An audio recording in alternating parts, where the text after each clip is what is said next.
back now, I look at how bad I was at MMA. Look at videos of me boxing and doing certain grappling things and think, wow, you were and I was still a world champion cage warrior. So obviously I've evolved tenfold since then, and I know what it's like to lift gold anyway, so I'll be doing it again in the next couple of years. Be the first ever Scouts champion that the UFC's ever had, and obviously be the first UFC world champion next gen's ever had. If I was fighting you, I wouldn't want to be out here getting my head jabbed off. I'll go single leg, I'll lift your leg up, and then rotate me hips. You're not going to just lie there, you're going to try and get up. I take you back, so I control your wrist. Other arm comes around your head, and I put my chin over it, and then just... Yeah.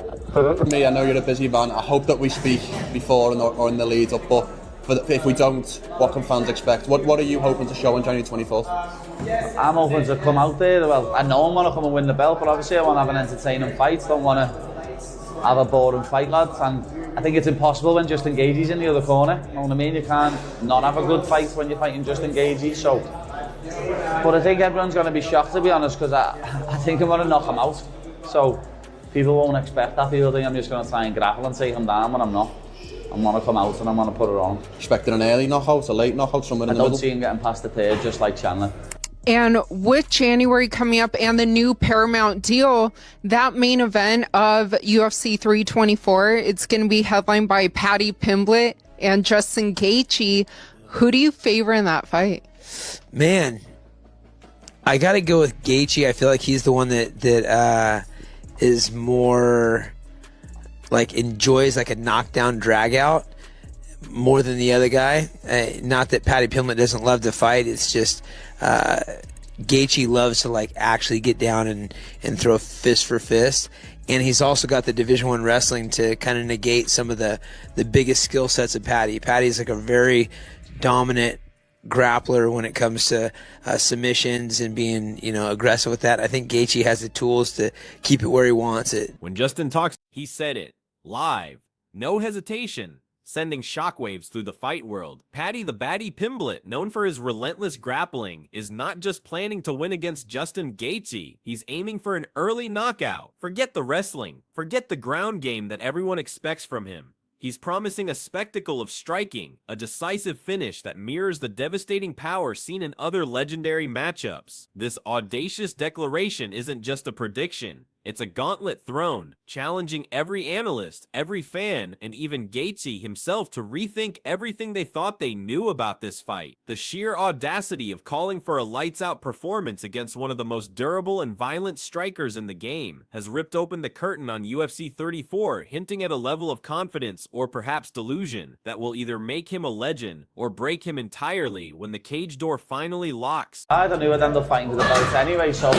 to fight a legend like Gaethje for the interim belt I've paid my dues to get to this, lad, so I always knew I'd end up fighting for the title, and then I'll win this interim belt, and then I'll beat Ilya up and take the proper belt, defend that, and then I'll go up and fucking win the welterweight belt. You'll have your first conversation with Justin as a matched opponent, potentially on Friday. What type of build-up are you expecting in this one? No, I'm not expecting no bad blood, no bitterness or nothing like that. I've met him before, we've shook hands, we've spoke, it's very cordial. I really like Justin Gaethje. Like, he's your favourite fighter's favourite fighter. Everyone likes watching Justin Gaethje fight. He's never in a boring fight, and he's a nice fella every time I've met him. So I think it'll just be like the Chandler build-up. Like, everything's dead nice, but then obviously when that cage door shuts, lads, it's kill or be killed. This isn't just any fight. Many are calling Pimblett the next Conor McGregor level star, not just for his in-cage abilities, but for his entire persona. He embodies that whole squad and weird personality vibe, a true showman. People are drawn to his disarming nature. He dances, his hair flopping like he's in the Beatles, appearing silly, yet in an instant he turns into a destructive force, completely flipping expectations. This unique blend of entertainment and sheer brutality has set him apart, making him a magnet for attention. A rising tide ready to engulf the division, whether you're prepared for it or not. I know you're a busy man. I hope that we speak before or in the lead up, but if we don't, what can fans expect? What are you hoping to show on January 24th? I'm hoping to come out there. Well, I know I'm going to come and win the belt, but obviously I want to have an entertaining fight. Don't want to have a boring fight, lads. And I think it's impossible when Justin Gaethje's in the other corner. You know what I mean? You can't not have a good fight when you're fighting Justin Gaethje. So, but I think everyone's going to be shocked, to be honest, because I think I'm going to knock him out. So people won't expect that. People think I'm just going to try and grapple and take him down when I'm not.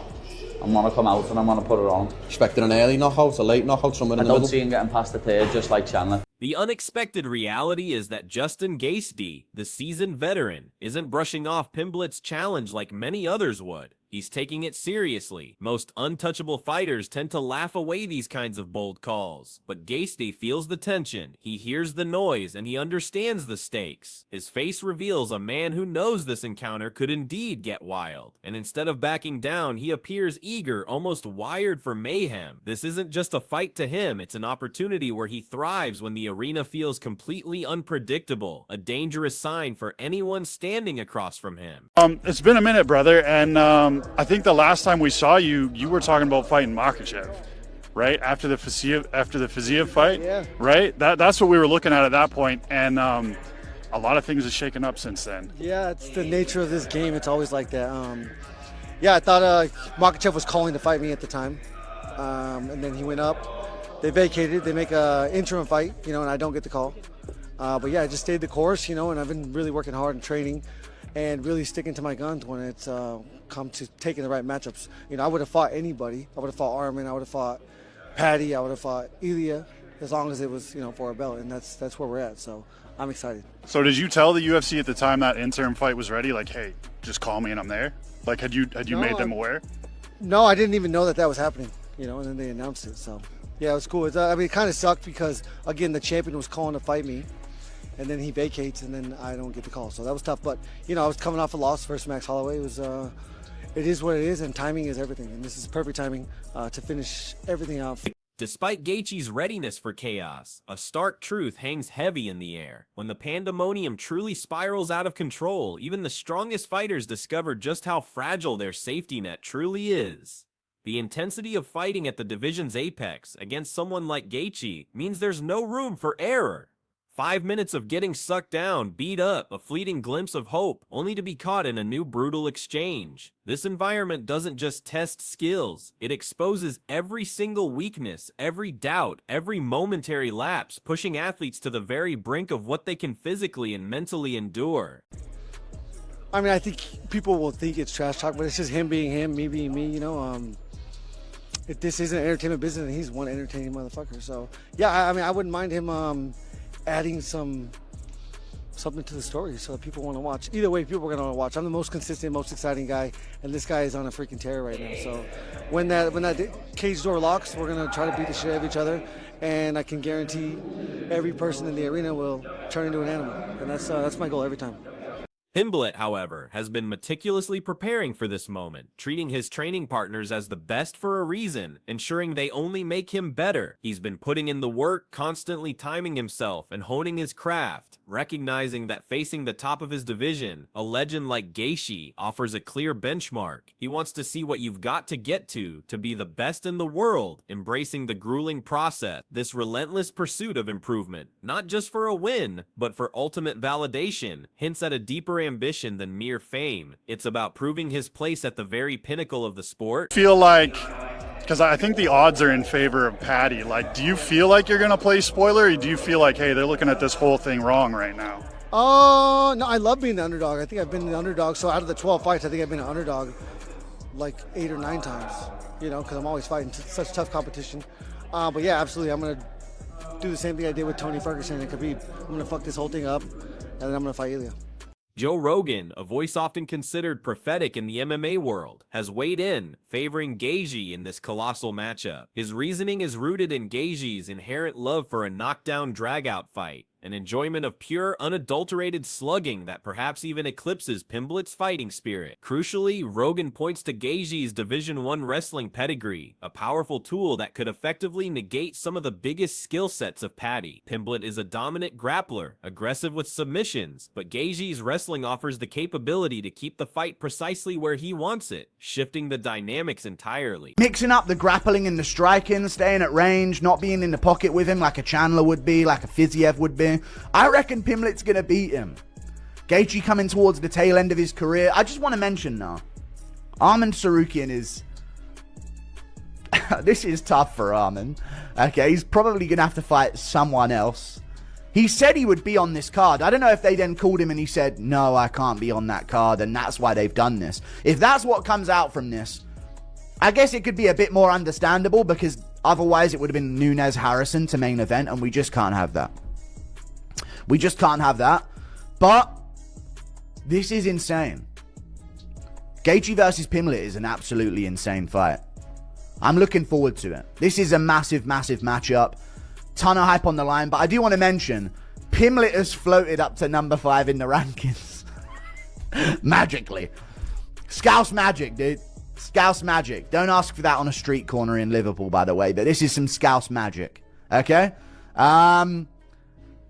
He just levitated his way into an interim title shot, which is insane, but fair enough. As an Englishman, I'm all on board with this. Justin Gaethje himself speaks with a raw, undeniable honesty when discussing the cage door closing. You can almost feel the weight of his words. He understands that it's more than just two men locked in trying to break each other down. This fight represents a profound fork in the road.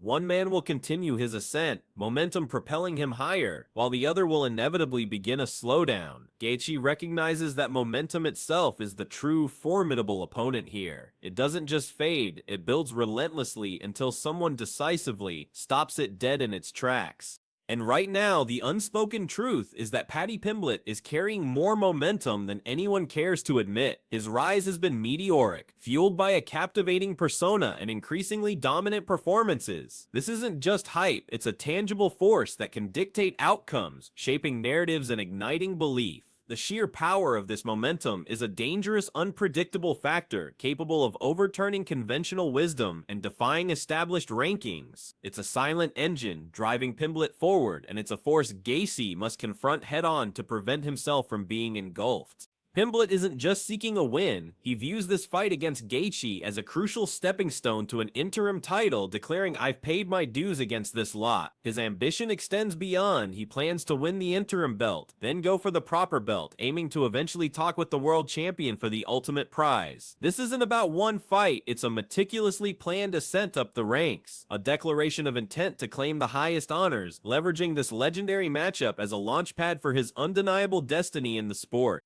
Surprisingly, despite the high stakes, Pimblett doesn't anticipate bad blood or bitterness in the lead up to the fight, much like the respectful build-up scene with Chandler. He's met Justin Gaethje before, describing their interactions as very cordial, and even calling him a nice fella. This mutual respect, however, should not be mistaken for a lack of ferocity. Both fighters are admired for never being in a bottom fight, always delivering excitement, but once that cage door shuts, any cordiality evaporates, transforming into a brutal kill or be killed mentality, where politeness has no place. The analysts are utterly divided on this monumental clash. Some point to Justin Gaethje's extensive experience, his battle-hardened resilience, and his proven track record against top-tier opponents. Others, however, lean heavily towards Paddy Pimblett's undeniable youth, his raw speed, and the explosive unpredictability that defines his fight game.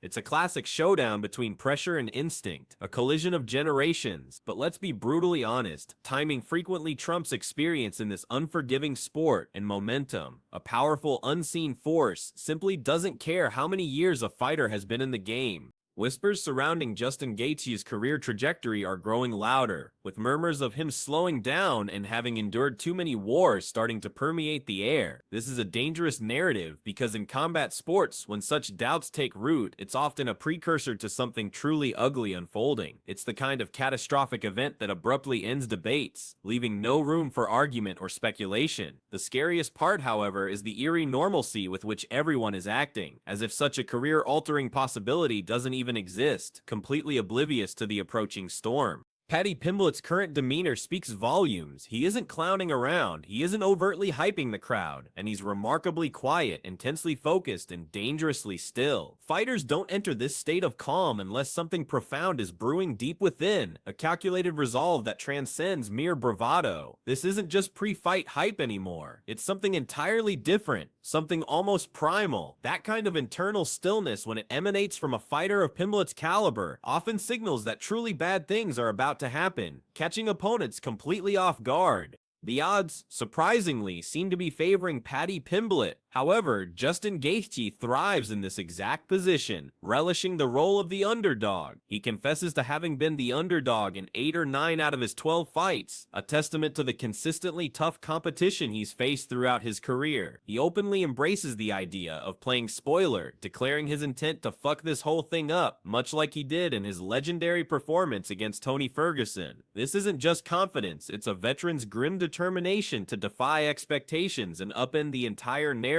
Every clip emerging from Paddy's training camp reinforces the dangerous shift in his approach. His movements are sharp, stripped down, and meticulously calculated. There are no smiles, no jokes, no wasted motions. Everything appears precise, deliberate, and chillingly effective. It's as if he already possesses a clear vision of how this fight ends, merely awaiting the appointed date to execute his plan. This isn't the mindset of someone merely hoping for victory. It stems from a profound, almost dangerous kind of knowing, the kind that often shatters careers before anyone fully comprehends what's truly unfolding. The tactical speculation suggests Pimblett will employ a strategic mix of grappling and striking, focusing on staying at range and avoiding prolonged exchanges in the pocket with Gaethje. Experts believe this approach, contrasting with the brawling style of a Chandler or Fiziev, will exploit Gaethje's perceived tail end of his career phase. This calculated game plan, aiming to leverage youth against experience, indicates a deliberate strategy to dismantle the highlight rather than simply out-brawl him, adding another layer of intrigue to what many predict will be a shocking upset. A notable subplot woven into this main event is the situation surrounding Arman Tsarukyan, a top contender who inexplicably missed out on an interim title shot, while Pimblett magically floated up to number 5 in the rankings, securing his interim opportunity. Tsarukyan, despite his strong claims, didn't get the call. This raises questions about the UFC's matchmaking, leaving some to wonder if Tsarukyan declined a previous offer or if promotional priorities played a role. It highlights the sometimes unpredictable nature of title contention, where opportunities arise from unexpected places, adding a layer of frustration for those left on the sidelines. This fight isn't just another booking, it feels like a powerful statement, deliberately orchestrated, rather than a mere accident. Paddy Pimblett clearly views Justin Gaethje not just as an opponent, but as validation of his potential, a tangible benchmark to prove he belongs at the elite level. Every interview reveals a tone of deep respect, yet conspicuously absent is any hint of hesitation or fear. This potent combination of respect without fear is incredibly lethal. It's the volatile emotional cocktail from which true defining wars in combat sports inevitably emerge, promising an unforgettable clash. Pimblett isn't talking about mere chaos, he's speaking about destiny, portraying a fighter who has already lived this fight in his head, and is simply waiting for reality to catch up to his internal vision. He actively pushes back against the notion of playing it safe, refusing to be pigeonholed as just a wrestler or position holder. This intense frustration with people assuming the fight's ending usually fuels performances that leave indelible scars, often surprising everyone. He's brimming with confidence that his striking will shock the world, and the way he says it feels less like a prediction and more like a deeply held memory. Justin Gaethje, conversely, sounds like a man who has witnessed the sport's brutal efficiency, seen it chew up and spit out better men. There's a noticeable absence of anger in his voice now, replaced instead by a quiet, almost unsettling awareness. This detached calm is what makes him incredibly dangerous.